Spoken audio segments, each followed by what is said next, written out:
Hi fam, welcome back to our channel Charvi's world. ಎಲ್ಲರೂ ಹೇಗಿದ್ದೀರಾ? Hope ಎಲ್ಲರೂ ಚೆನ್ನಾಗಿದ್ದೀರಾ ಅಂತ ಭಾವಿಸ್ತಾ ಇದ್ದೀನಿ. ನಾನು ಕೂಡ ಚೆನ್ನಾಗಿದ್ದೀನಿ. ಸೊ ಇದು ಬಂದು ಡೈಲಿ ವ್ಲಾಗ್ ಆಗಿರುತ್ತೆ. ಇದು ಯಾವುದರ ವ್ಲಾಗ್ ಅಂತ ಹೇಳ್ಬಿಟ್ಟು ನಿಮಗೆ ಮುಂದೆ ಹಾಗೆ ಅಪ್ಡೇಟ್ ಮಾಡ್ತಾ ಹೋಗ್ತೀನಿ. ಸೊ ನಿಮ್ಗೆ ಈ ವ್ಲಾಗ್ ಖಂಡಿತ ಇಷ್ಟ ಆಗುತ್ತೆ ಅನ್ಕೋತೀನಿ. ಸೊ ಬನ್ನಿ ಬೇಗ ವ್ಲಾಗ್ನ ಸ್ಟಾರ್ಟ್ ಮಾಡೋಣ. ಮಾರ್ನಿಂಗ್ ಬಾಗಿಲೆಲ್ಲ ತೊಳೆದು ಎಲ್ಲ ರಂಗೋಲಿ ಹಾಕಿ ಬಂದಮೇಲೆ ಚಾರ್ವಿಗೆ 7:30 ಅಷ್ಟೊತ್ತಿಗೆಲ್ಲ ಟಿಫನ್ ರೆಡಿ ಮಾಡಿಬಿಡಬೇಕು. ಸೊ ಇಡ್ಲಿಗೆ ತಟ್ಟೆ ಇಡ್ಲಿ ಮಾಡೋಣ ಅಂತ ಅಂದ್ಕೊಂಡು ಎಲ್ಲ ರೆಡಿ ಮಾಡಿಟ್ಟಿದ್ದೆ. ಅದಕ್ಕೆ ಸಾಂಬಾರು ಮಾಡೋಣ. ಚಾರ್ವಿ ಚಟ್ನಿನ ಸ್ವಲ್ಪನೂ ಇಷ್ಟಪಡಲ್ಲ, ಅವಳು ತಿನ್ನೋದು ಇಲ್ಲ ಸಹ ಇಡ್ಲಿ ಜೊತೆ. ಅದಕ್ಕೋಸ್ಕರ ಸಾಂಬಾರು ಮಾಡೋಣ ಅಂತ ಹೇಳ್ಬಿಟ್ಟು ಎಲ್ಲ ಸಾಂಬಾರಿಗೆಲ್ಲ ರೆಡಿ ಮಾಡ್ಕೊತಾ ಇದ್ದೀನಿ. ಸೊ ನಾನು ಕ್ವಿಕ್ಕಾಗಿ ಬೇಳೆ ಸಾಂಬಾರನ್ನ ಯಾವ ಥರ ಮಾಡ್ತಾಯಿದ್ದೀನಿ ಅಂತ ಹೇಳ್ಬಿಡ್ತೀನಿ. ಒಂದು ಕುಕ್ಕರ್ಗೆ ಸ್ವಲ್ಪ ತೊಗರಿಬೇಳೆ, ಮಸೂರ್ ದಾಲ್, ಹೆಸರು ಬೇಳೆ, ಒಂದು 5 ಟೊಮ್ಯಾಟೊ, ಒಂದು 5 ಮೆಣಸಿನ್ಕಾಯಿ, ಒಂದು ಈರುಳ್ಳಿ, ಒಂದು ಬೆಳ್ಳುಳ್ಳಿ, ಸ್ವಲ್ಪ ಅರಿಶಿನ ಮತ್ತು ಒಂದು ಸ್ವಲ್ಪ ಎಣ್ಣೆ ಹಾಕ್ಕೊಂಡು ಒಂದು 3 ವಿಜಿಲ್ ಕೂಗಿಸಿ ಅದನ್ನೆಲ್ಲ ಒಂದು ತಟ್ಟೆಗೆ ಆರಕ್ಕೆ ಇಟ್ಟಿದ್ದೀನಿ. ಸೊ ರುಬ್ಕೊಬೇಕಾದ್ರೆ ಅದ್ರ ಜೊತೆಗೆ ಒಂದು ಸ್ವಲ್ಪ ಹುಣಸೆಹಣ್ಣು, 1 ಸ್ಪೂನ್ ಉಪ್ಪು, 1 ಸ್ಪೂನ್ ಖಾರ ಅದನ್ನು ಹಾಕ್ಕೊಂಡು ಪೂರ್ತಿ ಗ್ರೈಂಡ್ ಮಾಡಿಬಿಟ್ಟು ಸೈಡ್ಗೆ ಎತ್ತಿಟ್ಕೊಂಡಿದ್ದೀನಿ. ಈಗ ಒಂದು ಕಡಾಯಿಗೆ ಸ್ವಲ್ಪ ಎಣ್ಣೆ, ಸಾಸಿವೆ, ಜೀರಿಗೆ, ಕಡಲೆಬೇಳೆ, ಉದ್ದಿನಬೇಳೆ, ಒಂದು ಈರುಳ್ಳಿ, ಬ್ಯಾಡಗೆ ಮೆಣಸಿನ್ಕಾಯಿ ಯೂಸ್ ಮಾಡ್ಕೊಬೋದು. ನನಗೆ ಬ್ಯಾಡಗೆ ಮೆಣಸಿನ್ಕಾಯಿ ಸಿಕ್ಕಿಲ್ಲ ಅಂತ ಹೇಳ್ಬಿಟ್ಟು ಯಾವುದೋ ಚಿಕ್ಕ ಮೆಣಸಿನ್ಕಾಯಿನ ಆ್ಯಡ್ ಮಾಡ್ಕೊಂಡಿದ್ದೀನಿ. ಸೊ ಅದನ್ನು ಹಾಕ್ಕೊಂಡು ಕರಿಬೇವಿನ ಸೊಪ್ಪು ಹಾಕ್ಕೊಂಡು ಒಗ್ಗರಣೆ ಮಾಡ್ಕೊಳ್ಳಿ. ಒಂದು 2 ನಿಮಿಷ ಈರುಳ್ಳಿ ಎಲ್ಲ ಬಾಡಿಸ್ಕೊಂಡ ನಂತರ ಅದಕ್ಕೊಂದು ಚಿಕ್ಕ ಟೊಮೆಟೊನ ಕಟ್ ಮಾಡಿ ಹಾಕ್ಕೊಂಡಿದ್ದೀನಿ. ನಂತರ ನಾವು ರುಬ್ಬಿಟ್ಕೊಂಡಿದ್ದೀವಲ್ಲ ಆ ಪ್ಯೂರಿನ ಇದಕ್ಕೆ ಆ್ಯಡ್ ಮಾಡಿಬಿಟ್ಟು ಬೇಳೆ ಬೇಯಿಸಿದ ನೀರಿರುತ್ತಲ್ವ ಅದನ್ನೇ ಹಾಕ್ಕೊಂಡಿದ್ದೀನಿ. ನಾನು ಸ್ವಲ್ಪ ಬೇಳೆಗೆ ಜಾಸ್ತಿನೇ ನೀರಿಟ್ಟಿದ್ದೆ, ಅದೇ ನೀರೇ ಸಾಕಾಯಿತು. ನಿಮಗೆ ಅದು ಕಡಿಮೆ ಅನಿಸಿದ್ರೆ ನೀವು ನಿಮ್ಮ ಕನ್ಸಿಸ್ಟೆನ್ಸಿಗೆ ತಕ್ಕಂತೆ ನೀರನ್ನ ಆ್ಯಡ್ ಮಾಡ್ಕೊಬೋದು. ಸೊ ನಮ್ಮ ಮನೇಲಿ ನಾನು ತಟ್ಟೆ ಇಡ್ಲಿ ಅಂತ ಹೇಳ್ಬಿಟ್ಟು ಫಸ್ಟ್ ಟೈಮೇ ಟ್ರೈ ಮಾಡ್ತಾ ಇರೋದು. ತಟ್ಟೆ ಇಡ್ಲಿ ಇದು ಏನಂತಾರದು ಸ್ಟ್ಯಾಂಡ್ ಇಲ್ಲ ಅಂತ ಹೇಳ್ಬಿಟ್ಟು ಮಾಡೇ ಇರಲಿಲ್ಲ. ಸೊ ತೊಗೊಂಡು ಬಂದೆ, ಬಟ್ ನನಗೆ ಅದನ್ನು ತಂದಮೇಲೆ ತಟ್ಟೆ ಇಡ್ಲಿನ ಮಾಡಿಬಿಡ್ಬೇಕು. ಅದಕ್ಕೋಸ್ಕರ ಇಡ್ಲಿಗೆಲ್ಲ ನೆನೆಸಿ ಇವಾಗ ತಟ್ಟೆ ಇಡ್ಲಿ ಟ್ರೈ ಮಾಡ್ತಾ ಇದ್ದೀನಿ. ಸೊ ಈ ಕಡೆ ಇಡ್ಲಿನ ಬೇಯಕ್ಕೆ ಇಡ್ತಾ ಇದ್ದೀನಿ, ಆ ಕಡೆ ಸಾಂಬಾರು ಸಹ ಕುದೀತಾ ಇತ್ತು. ನಾನು ಒಂದು ಕಡಾಯಿಗೆ 1 ಸ್ಪೂನಷ್ಟು ಉದ್ದಿನಬೇಳೆ, ಕಡಲೆಬೇಳೆ, ಧನಿಯಾ, ಜೀರಿಗೆ, ಮೆಣಸು, ಮೆಂತ್ಯ ಇಷ್ಟನ್ನು ಸಹ ಸ್ವಲ್ಪ ಲೋ ಫ್ಲೇಮಲ್ಲಿ ಬಿಸಿ ಮಾಡಿಕೊಂಡು ಒಂದು ಸಣ್ಣ ಮಿಕ್ಸರ್ ಜಾರಲ್ಲಿ ಹಾಕ್ಕೊಂಡು ಪೌಡರ್ ಮಾಡಿಕೊಂಡೆ. ಸ್ವಲ್ಪ ತರ್ತರಿಯಾಗಿ ಪೌಡ್ರ್ ಮಾಡಿಕೊಂಡು ಈ ಸಾಂಬಾರು ಕುದಿಯೋ ಸಾಂಬಾರು ಒಳಗಡೆ ಮಿಕ್ಸ್ ಮಾಡ್ಕೊತಾ ಇದ್ದೀನಿ. ಅದು ತುಂಬಾ ಟೇಸ್ಟ್ ತುಂಬಾ ಚೆನ್ನಾಗಿರುತ್ತೆ ಅಂತ ಹೇಳ್ಬಿಟ್ಟು ನಾನು ಆ ಕ್ಲಿಪ್ಪಿಂಗ್ನ ಮಿಸ್ ಮಾಡಿಬಿಟ್ಟಿದ್ದೀನಿ. ಸೊ ಅದಕ್ಕೆ ಹಾಗೆ ಹೇಳ್ತಾ ಇದ್ದೀನಿ. ಈಗ ನನಗೂ ಸಹ ಜ್ಞಾಪಕಕ್ಕೆ ಬಂತು, ಆ ಕ್ಲಿಪ್ಪಿಂಗ್ ಮಿಸ್ ಮಾಡಿಬಿಟ್ಟಿದ್ದೀನಿ ಅಲ್ವಾ ಅಂತ ಹೇಳ್ಬಿಟ್ಟು. ಈ ಕಡೆ ಇಡ್ಲಿ ಸಾಂಬಾರು ರೆಡಿ ಆಯಿತು. ನಮ್ಮನೆಗೆ ಹಾಲು ತರೋದು ಒಂದು 7 ಗಂಟೆ ಆಗುತ್ತಲ್ವ, ಇವಾಗ ಕಾಫಿಗೆ ಇಟ್ಟಿದ್ದಾರೆ. ನಾನು ಅಷ್ಟೊತ್ತಿಗೆ ಚಾರ್ವಿ ಟಿಫನ್ ಬಾಕ್ಸ್ ಎಲ್ಲ ರೆಡಿ ಮಾಡಿಬಿಟ್ಟು ಅವಳನ್ನು ರೆಡಿ ಮಾಡಿ ಸ್ಕೂಲಿಗೆ ಕಳಿಸಿದ್ದಾಯಿತು. ನಾನು ವ್ಲಾಗ್ ಸ್ಟಾರ್ಟ್ ಮಾಡಿದಾಗೆ ಹೇಳಿದ್ದೆ ಯಾವುದ್ರ ಬಗ್ಗೆ ವ್ಲಾಗ್ ಮಾಡ್ತಾ ಇದ್ದೀನಿ ಅಂತ ಹೇಳ್ಬಿಟ್ಟು ಮುಂದೆ ಅಪ್ಡೇಟ್ ಮಾಡ್ತೀನಿ ಅಂತ. ಸೊ ಅದಕ್ಕೆ ಉತ್ತರ ಇಲ್ಲಿದೆ ನೋಡಿ. ಇದು ಬಂದು ಯಾಕೆ ಈ ಥರ ಕಟ್ ಮಾಡ್ತಾ ಇದ್ದಾರೆ ಇಷ್ಟು ಚೆನ್ನಾಗಿರೋ ಡ್ರಮ್ನ ಅಂತ ನಿಮ್ಮೆಲ್ಲರೂ ಮೈಂಡಲ್ಲೂ ಒಂದು ಸಲ ಬಂದಿರುತ್ತೆ. ಕೆಲವರಿಗೆ ನಮ್ಮ ವ್ಲಾಗ್ಸ್ನೆಲ್ಲ ನೋಡೋರಿಗೆ ಖಂಡಿತ ಅರ್ಥ ಆಗಿರುತ್ತೆ. ಅಫ್ಕೋರ್ಸ್ ಇದು ಬಂದು ನಾವು ಗಿಡಗಳನ್ನ ಹಾಕೋಕ್ಕೆ ಡ್ರಮ್ನ ತರಿಸಿ ಅದನ್ನೆಲ್ಲ 2 ಭಾಗ ಮಾಡಿ ಇಡ್ತಾ ಇದ್ದಾರೆ. ಸೊ ಇದೆಲ್ಲ ಬಂದ್ಬಿಟ್ಟು ಪೆವಿಕಾಲ್ ಡ್ರಮ್ಸು, ಮತ್ತು ಇದಕ್ಕೆಲ್ಲ ಪೇ ಮಾಡಿದ್ದೀವಿ, ಮತ್ತು ಯಾವುದೇ ಥರ ಫ್ರೀ ಅಲ್ಲ. ಇದೇನು ಫ್ರೀಯಾಗಿ ತರಿಸ್ಬಿಟ್ಟವ್ರೆ ಅದಕ್ಕೆ ಕಟ್ ಮಾಡ್ತವ್ರೆ ಅಂದ್ಕೊಂಬಿಟ್ಟಿರ, ಎಲ್ಲನೂ ಪೇ ಮಾಡಿ ತಂದು ಕಟ್ ಮಾಡ್ತಾ ಇರೋದು. ಸೊ ನೋಡ್ತಾ ಇರ್ಬೋದು, ನಾವೊಂದು 10 ಡ್ರಮ್ನ ತರಿಸಿದ್ವಿ.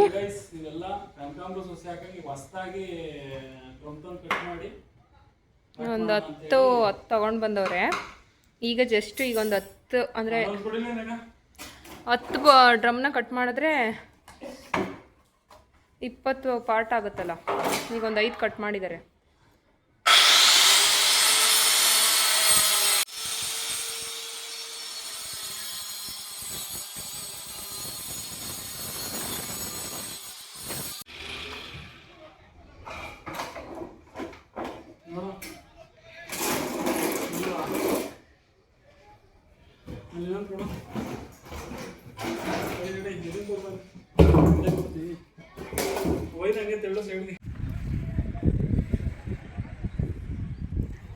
ಏನಮ್ಮದು? ಏನದು? ಹೂವು ಹಾಕಕ್ಕ? ತಂಬ. ಹೂವು ಹಾಕಕ್ಕಲ್ಲ, ಗಿಡ ಹಾಕಕ್ಕೆ.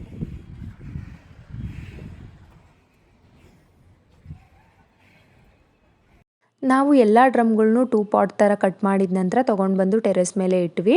ಏನಕ್ಕಂದರೆ ಆ ಡ್ರಮ್ಗಳೆಲ್ಲ ಫೆವಿಕಾಲ್ ಡ್ರಮ್ಗಳಾಗಿದ್ದರಿಂದ ಸ್ವಲ್ಪ ತಳದಲ್ಲಿ ಫೆವಿಕಾಲೆಲ್ಲ ಉಳಿದಿತ್ತು, ಅದೆಲ್ಲ ಹಸಿಯಾಗಿತ್ತು. ಸೊ ಆ ಹಸಿಯಾಗಿದ್ದಾಗ ಕ್ಲೀನ್ ಮಾಡೋಕ್ಕಾಗಲ್ಲ, ಸ್ವಲ್ಪ ಬಿಸಿಲಿಗೆಲ್ಲ ಒಣಕೊಂಡ್ರೆ ಅದೇ ನೀಟಾಗಿ ಕಿತ್ಕೊಂಡು ಬರುತ್ತೆ ಅಂತ ಹೇಳ್ಬಿಟ್ಟು ತೊಗೊಂಡು ಬಂದು ಬಿಸಿಲಲ್ಲಿ ಒಣಗಕ್ಕೆ ಇಟ್ಟಿದ್ದಾಯಿತು. ಸೊ ನೀವು ಇಲ್ಲಿ ನೋಡ್ತಾ ಇರ್ಬೋದು, ನಮ್ಮ ಮನೆ ಮುಂದೆ ಸೈಟಲ್ಲಿ ಅದು ಉತ್ತಿದ್ಕೋ ಅಥವಾ ಜೋಳ ಚೆಲ್ಲಿದ್ಕೋ ರೀಸನ್ ಕರೆಕ್ಟಾಗಿ ಗೊತ್ತಿಲ್ಲ. ಎಷ್ಟು ಪಾರಿವಾಳಗಳಂದರೆ ಒಂದು 15 ಮೇಲೆ ಇತ್ತು. ಇಷ್ಟೊಂದು ಪಾರಿವಾಳಗಳು ಬೆಳಗ್ಗಿನ ಸಾಯಂಕಾಲದವರೆಗೂ ಇದೇ ಥರ ಅಲ್ಲೇ ಹಾರೋದು, ಇಲ್ಲಿ ಮೇಯೋದು, ಯಾರಾದರೂ ಸೌಂಡ್ ಮಾಡಿದ್ರೆ ಓಡೋದು, ಈ ಥರ ಮಾಡ್ತಾಯಿದ್ದೋ.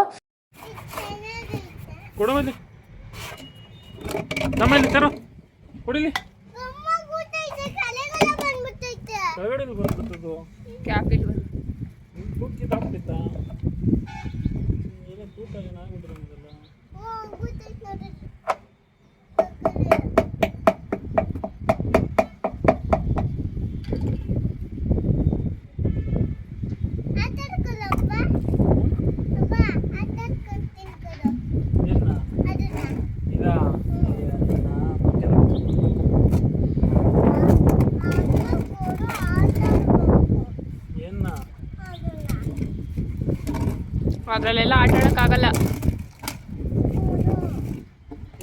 ಅದೆಲ್ಲ ಬಟ್ಟೆ ಎಲ್ಲ ಕಚ್ಕೊಂತ ನಡಿ.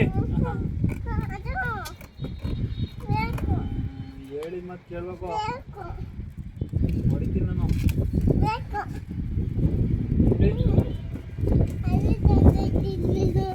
ಬೇಡ ಬೇಡ, ಇದು ಬೇಡ, ಅದೆಲ್ಲ ಹಾಕಕ್ಕೆ ಇಟ್ಟಿರೋದು ಹೊಡಿತೈತಪ್ಪ.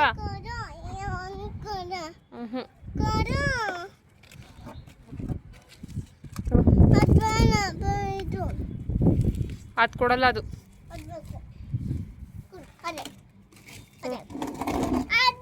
ಇಲ್ಲ, ಗಮ್ಮಿರೋದು ಕೊಡಲ್ಲ ಬಿಡು.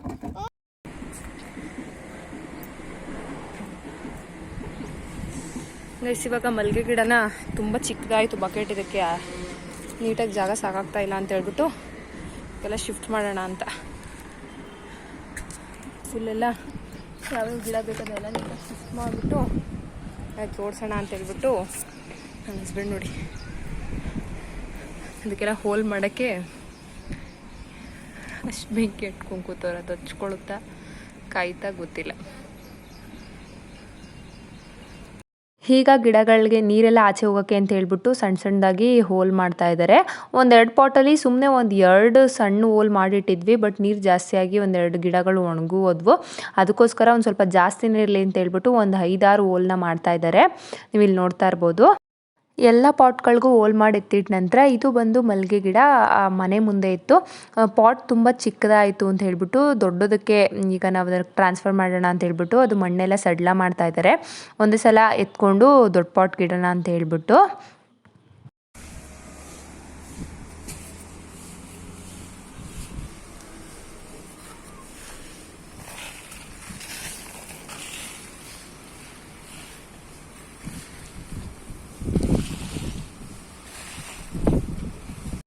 ಮಲ್ಲಿಗೆ ಗಿಡನ ದೊಡ್ಡ ಪಾಟಿಗೆ ಶಿಫ್ಟ್ ಮಾಡಿಬಿಟ್ಟು ತಂದುಬಿಟ್ಟು ಈ ಕಡೆ ಸೈಡಲ್ಲಿ ಇಟ್ವಿ. ನೆಕ್ಸ್ಟು ನಾವು ದೊಡ್ಡದು ವೈಟ್ ಕಲರ್ ಗುಲಾಬಿ ಗಿಡ ಇತ್ತು, ಅದಕ್ಕೂ ಸಹ ಪಾಟ್ ತುಂಬಾ ಚಿಕ್ಕ ಅನ್ನಿಸ್ತಾ ಇತ್ತು. ಇನ್ನೇನು ಮಾಡೋಕ್ಕಾಗುತ್ತೆ, ಪಾಟ್ ತರ್ಸಾಕಿದ್ನ ಅದನ್ನೆಲ್ಲ ಪ್ಯಾಕೆಟ್ನೆಲ್ಲ ಕಿತ್ತಾಕ್ಬೇಕಾದ್ರೆ ಸಿಕ್ಕಾಪಟ್ಟೆ ಬೇಜಾರಾಗ್ತಾ ಇತ್ತು. ಏನಕ್ಕಂದರೆ ಅವನ್ನ ತರಿಸಿ 1 ವರ್ಷ ಆಗಿದ್ರು ಸಹ ಕ್ವಾಲಿಟಿ ತುಂಬಾ ಚೆನ್ನಾಗಿತ್ತು, ಒಂದು ಪ್ಯಾಕೆಟ್ ಸಹ ಹರಿದೋಗಿರಲಿಲ್ಲ. ಹಾಯ್ ಗಾಯ್ಸ್, ನೋಡಿ ಇದು ಮಳ್ಳೆ ಇದ್ರದ್ದು ಗಿಡ ಇದು. ಈಗ ಇದರಿಂದ ಮಳ್ಳೆ ಗಿಡ ತೆಗೆದು ಇದಕ್ಕೆ ಶಿಫ್ಟ್ ಮಾಡ್ತಾಯಿದ್ದೀವಿ. ಈಗೆಲ್ಲ ಹೊಸ ಪಾಟ್ಗಳು ಮಾಡೋಣ ಅಂತ ಹೇಳ್ಬಿಟ್ಟು ಡ್ರಮ್ ತಂದೆಲ್ಲ ನೋಡಿ ಗೈಸ್ ಎಲ್ಲ ಕಟ್ ಮಾಡ್ಬಿಟ್ಟು ಈ ಥರ ಮಾಡಿದ್ದೀವಿ. ನೋಡಿ ಅಲ್ಲೇ ಒಂದು ದುಂಡು ಮಲ್ಲಿಗೆ ಗಿಡ ಅದಕ್ಕೆ ಹಾಕಿ ಇಕ್ಕಿದ್ದೀವಿ, ಇಲ್ಲೊಂದು ರೋಸ್ ಹಾಕಿ ಇಕ್ಕಿದ್ದೀವಿ. ನೆಕ್ಸ್ಟ್ ಇವನ್ನೆಲ್ಲ ಒಂದೊಂದೇ ಎಲ್ಲ ಶಿಫ್ಟ್ ಮಾಡ್ಬೇಕು ಇದಕ್ಕೆಲ್ಲ. ಯಾಕೆಂದರೆ ಗಿಡ ಸ್ವಲ್ಪ ಎಲ್ಲ ದೊಡ್ಡದಾಗಬೇಕು ಅಂತಂದರೆ ಸ್ವಲ್ಪ ಫ್ರೀಡಮಲ್ಲಿ ಬೇಕು ಬೇರೆ ಬಿಟ್ಕೊಳಕ್ಕೆ. ಹಾಗಾಗಿ ಎಲ್ಲ ಚೇಂಜ್ ಮಾಡ್ತಾ ಇದ್ದೀವಿ.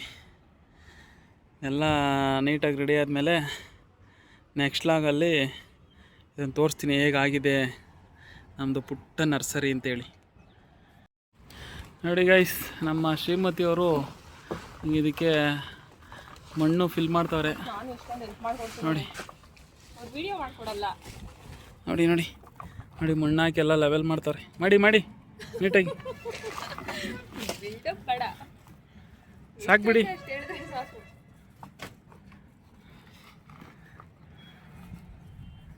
ಸಾಕು ಬಿಡಿ, ಸ್ವಲ್ಪ ಇದಕ್ಕೆ ಗೊಬ್ಬರ ಹಾಕೋಕ್ಕೆ ಜಾಗ ಇರಲಿ.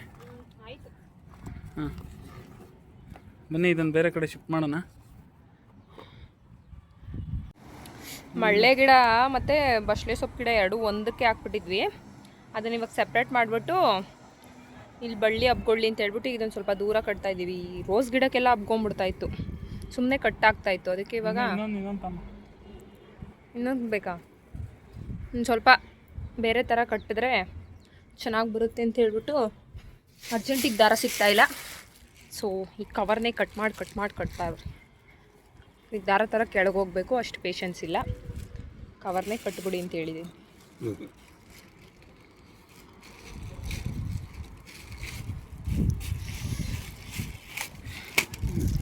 ಈಗ ಎಲ್ಲ ಫ್ಲವರ್ ಬಿಡೋಕ್ಕೆ ಸ್ಟಾರ್ಟ್ ಆಗೈತೆ. ಈಗ ನೋಡಿ, ಈ ರೋಸ್ ಗಿಡಗಳನ್ನೆಲ್ಲ ಕಟ್ ಮಾಡಿಬಿಡ್ಬೇಕು. ಯಾಕೋ ರೋಸ್ ಗಿಡಗಳೇ ಇಷ್ಟ ಆಗ್ತಾಯಿಲ್ಲ, ಆ ಥರ ಆಗ್ಬಿಟ್ಟವೆ. ಮಲ್ಲಿಗೆ ಗಿಡನ ಕೆಳಗಡೆ ಇತ್ತಿದ್ದು ಚಿಕ್ಕ ಬಕೆಟು, ಅದು ಬೆಳೆಯೋಕ್ಕಾಗ್ತಾ ಇರಲಿಲ್ಲ, ಜಾಗ ಸಾಕಾಗ್ತಿರ್ಲಿಲ್ಲ ಅಂದ್ಬಿಟ್ಟು ತಂದ್ಬಿಟ್ಟು ಈಗ ಇಲ್ಲಿ ಇದನ್ನು ಪ್ಲೇಸ್ ಮಾಡಿದ್ದೀವಿ. ರೋಸ್ ಗಿಡನೂ ಅಷ್ಟೇ ಡ್ರಮ್ಮಿಗೆ ಚೇಂಜ್ ಮಾಡಿಬಿಟ್ಟು, ದೊಡ್ಡದಲ್ವಾ ಸ್ವಲ್ಪ ಸಾಕಾಗಲ್ಲ ಬೆಳೆಯೋಕ್ಕೆ ಅಂತೇಳ್ಬಿಟ್ಟು ಇದೊಂದು ಡೈರೆ ಗಿಡ ಈಗ ಚೇಂಜ್ ಮಾಡಬೇಕು. ಮತ್ತು ಅಲ್ಲಿರೋದೊಂದು 2 ಗಿಡ ರೋಸ್ ಗಿಡನೂ ಚೇಂಜ್ ಮಾಡಬೇಕು.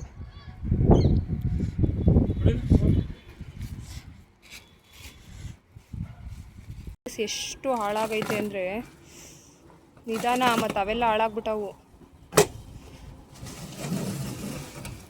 ಸ್ವಲ್ಪ ನೋಡಿ ಫುಲ್ಲು ಕಂಜೆಸ್ಟ್ ಆಗ್ಬಿಟ್ಟೈತೆ ಕನಕಾಂಬರ ಸಸಿ. ಅದಕ್ಕೆ ಸ್ವಲ್ಪ ಅವನ್ನೆಲ್ಲ ಸ್ವಲ್ಪ ಫ್ರೀ ಮಾಡೋಣ ಅಂತ ಹೇಳ್ಬಿಟ್ಟು ನೋಡ್ತಾ ಇರ್ಬೋದು. ಗುಲಾಬಿ ಗಿಡಗಳನ್ನೆಲ್ಲ ಇದಕ್ಕೆ ಶಿಫ್ಟ್ ಮಾಡಿಬಿಟ್ವಿ. ಸೊ ನಮ್ಗೆ ಯಾಕೋ ಗುಲಾಬಿ ಗಿಡಗಳು ಹಾಳಾಗ್ತಾ ಇರೋದೇ ನೋಡೋಕ್ಕಾಗ್ತಾಯಿಲ್ಲ. ಇದು ಸ್ವಲ್ಪ ಶಿಫ್ಟ್ ಮಾಡಿದ್ದೀವಿ. ಅಲ್ಲೊಂದೆರಡು ಗಿಡಗಳು ಇಟ್ಟಿದ್ದೀವಿ. ಅಂದರೆ ಅದು ಬಳ್ಳಿ ರೋಸ್, ಅದಕ್ಕೆ ಅದು ಕಡ್ಡಿ ಕಟ್ಬಿಟ್ಟು ಅಲ್ಲಿಟ್ಟಿದ್ದಾರೆ. ಸ್ವಲ್ಪ ಇದನ್ನೆಲ್ಲ ಜಾಗ ಎಲ್ಲ ಚೇಂಜ್ ಮಾಡ್ತಾಯಿದ್ರು. ಇನ್ನೊಂದಿಷ್ಟು ಮಿಕ್ಕಿದೆ ಡ್ರಮ್ಗಳೆಲ್ಲ. ಇದು ಕೆಳಗಡೆ ತಗೊಂಡೋಗಿ ಇಟ್ಬಿಡ್ತೀನಿ.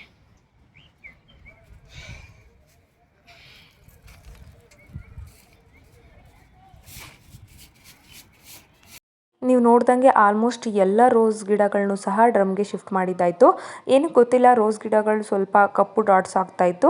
ಗೊತ್ತಿಲ್ಲ, ತಿಂಗ್ಳಿಗೊಂದ್ಸಲ ಆ ಥರ ಆಗ್ತಾ ಇರುತ್ತೋ ಏನೋ, ಎಲೆಗಳೆಲ್ಲ ಕಪ್ಪು ಡಾಟ್ಸ್ ಥರ ಆಗ್ತಾಯಿತ್ತು. ನೋಡೋಣ ಈ ಸಲ ಡ್ರಮ್ಗೆ ಹಾಕಿ ನೋಡೋಣ ಚೆನ್ನಾಗಿ ಬರುತ್ತಾ ಅಂತ ಹೇಳ್ಬಿಟ್ಟು.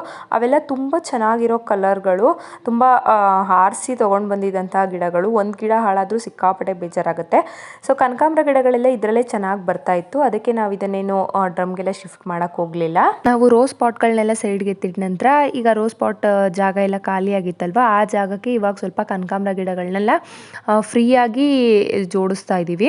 ಮೊದಲು ತುಂಬ ಹತ್ರ ಇಟ್ಬಿಟ್ಟಿದ್ವಿ, ಜಾಗ ಸಾಕಾಗಲ್ಲ ಅಂತ ಹೇಳ್ಬಿಟ್ಟು. ಸಿಕ್ಕಾಪಟ್ಟೆ ಒಂದು ಸ್ವಲ್ಪ ಗಾಳಿನೇ ಆಡಲ್ವೇನೋ ಅನ್ನೋ ಥರ ಆಗ್ತಾಯಿತ್ತು. ಅವಕ್ಕೆ ಬೆಳೆಯೋಕ್ಕೂ ಸಹ ಜಾಗ ಸಾಕಾಗ್ತಾ ಇರಲಿಲ್ಲ. ಅದಕ್ಕೆ ಅವನ್ನೆಲ್ಲ ಸಪ್ರೇಟ್ ಮಾಡಿ ಎತ್ತಿಟ್ಟಿದ್ದಾಯಿತು. ರೋಸ್ ಗಿಡಗಳನ್ನೆಲ್ಲ ಡ್ರಮ್ಗೆ ಹಾಕ್ಬಿಟ್ಟು ಒಂದು ಸೈಡಲ್ಲಿ ಎತ್ತಿಟ್ಟಿದ್ದೀವಿ. ಅವಕ್ಕೆ ಸ್ವಲ್ಪ ಬೇರೆ ಜಾಗ ಮಾಡಬೇಕು, ಅದು ಸ್ವಲ್ಪ ಇನ್ನೂ ಲೇಟ್ ಆಗುತ್ತೆ ಅಂತ ಹೇಳ್ಬಿಟ್ಟು ಇವಾಗ ಇವನ್ನ ಮಾತ್ರ ಸೆಪ್ರೇಟ್ ಮಾಡಿ ಎಲ್ಲ ಜಾಗನ ರೆಡಿ ಮಾಡಿದ್ದಾಯಿತು. ನೋಡ್ತಾ ಇರ್ಬೋದು ಫೈನಲ್ ಆಗಿ ಯಾವ ಥರ ಕಾಣ್ತಾ ಇದೆ ಅಂತ ಹೇಳ್ಬಿಟ್ಟು.